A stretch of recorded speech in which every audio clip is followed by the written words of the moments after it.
Ketua Umum PBNU Gus Yahya pusing 7 keliling masalah Habaib Alwi. Apakah ini penyebabnya adalah Ki Haji Imaduddin Utsman Al-Bantani yang membuat gara-gara kegaduhan dan kekisruhan, ataukah memang sebenarnya adalah oknum-oknum Habaib Alwi yang telah sejak dahulu kala membuat keributan, kerusuhan, kebohongan, kepalsuan, dan kedustaan.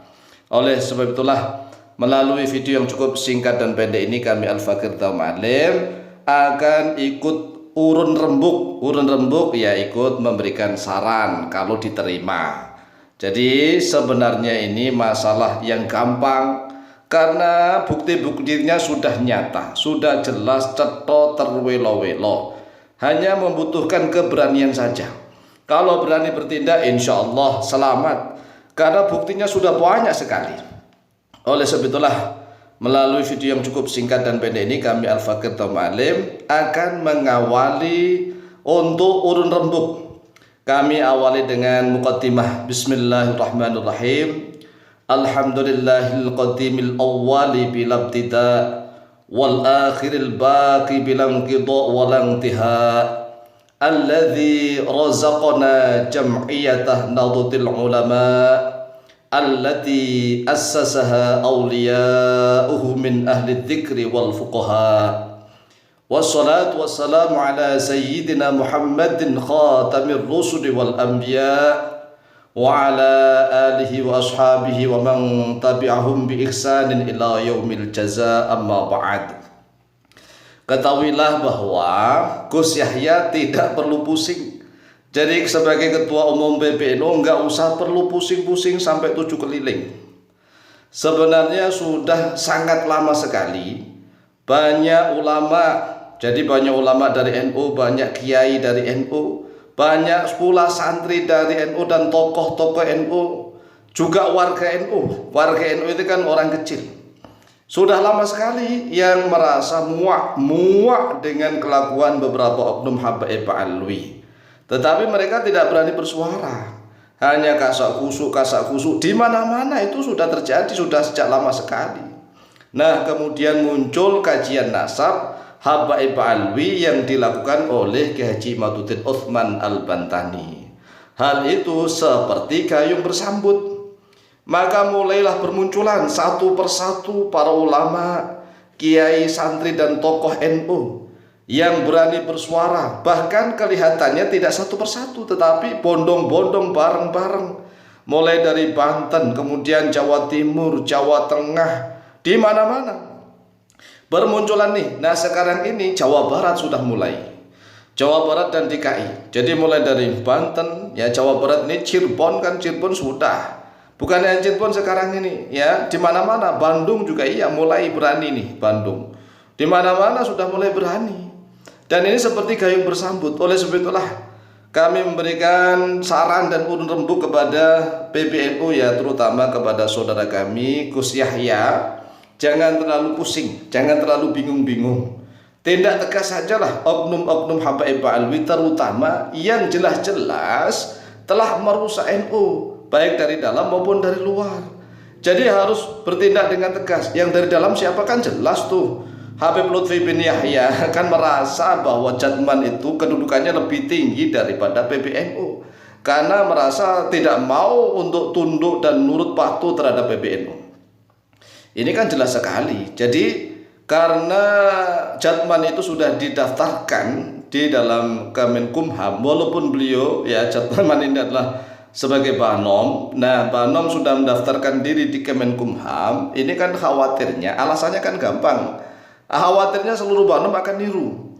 Seluruh Banom, ya baik itu Muslimat, Fatayat, Ansor, dan yang lain-lain akan niru. Dan yang celaka lagi, kalau masing-masing kepengurusan dari masing-masing tingkat, misalnya ini pusat memiliki badan hukum tersendiri, kemudian wilayah setingkat provinsi memiliki badan hukum tersendiri, kemudian cabang setingkat kabupaten dan kota memiliki badan hukum tersendiri, ya NU pecah-pecah pokoknya.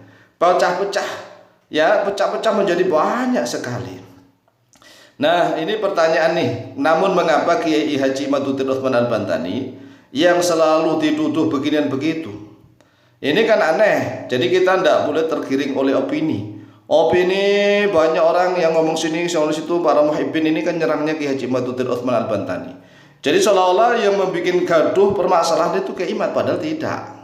Ya, padahal yang telah menggerakkan hati nurani mereka, para ulama, para kiai, para tokoh, para santri, para warga Nahdlatul Ulama itu yang berani menyingkap kebohongan, kedustaan, kepalsuan oknum-oknum Habib Alwi hanyalah Allah Jalla Jalaluhu. Jadi ini Allah lah yang menggerakkan hati mereka. Jadi Kiai Haji Imaduddin Utsman Al-Bantani itu hanyalah yang berani pertama begitu, yang berani pertama. Adapun yang lain-lainnya sudah mulai meledak nih. Hanya saja kenapa ditahan-tahan? Kan selama ini tradisi di Nahdlatul Ulama kan sudah jelas sekali bahwa seluruh kiai-kiai kita ini mengajari untuk husnudzon, terutama kepada para habaib Alwi yang katanya sebagai dzurriyyah Nabi Muhammad SAW. Nah, mungkin dulu-dulunya ya para habaib itu kan kelakuannya masih bagus nih. Kelakuannya masih bagus, masih sam'an wa ta'atan dengan NU, ya kan? Dengan NU sebelum munculnya Habib Rizik yang membuat FPI, ikan kacau nih. Yang membuat FPI sehingga warga Nahdien banyak yang tergerus, bahkan menjelek-jelekan NU. Kemudian sekarang ini muncul lagi Jatman yang balelo, jelas-jelas balelo. Ini permasalahannya berbeda dengan zaman dahulu. Al-hukmu yaduru ma'illatihi wujudan wa adaban. Nah, kalau zaman dahulu para habaib Alwi itu selalu diajak para kiai di panggung, yang memiliki panggung itu adalah para kiai yang berzikir dan berdoa, biasanya habaib kan begitu. Nah, setelah keadaan berubah, al-hukmu yaduru ma'illatihi wujudan wa adaban. Saat ini kan para habaib banyak yang arogan sekali, sehingga memunculkan nih penelitian nasab. Penelitian nasab diteliti, ternyata tidak mutasil.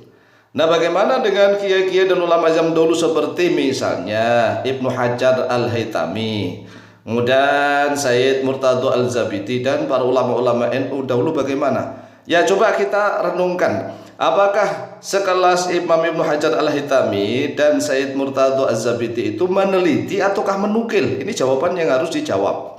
Pertanyaan yang harus jawab.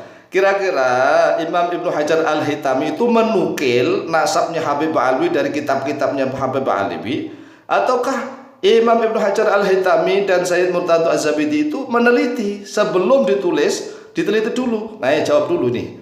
Nah, kami husnudzonnya beliau ini tidak meneliti, tetapi hanya menukil nasab para Habib Alwi yang disambungkan sampai kepada Rasulullah SAW. Oleh sebab itu sekali lagi nggak usah perlu pusing-pusing, cukup berani bertindak tegas terhadap oknum-oknum habaib Alwi. Demikian, semoga manfaat dan barokah, lebih kurangnya mohon maaf. Wallahu taala a'lamu bishawab.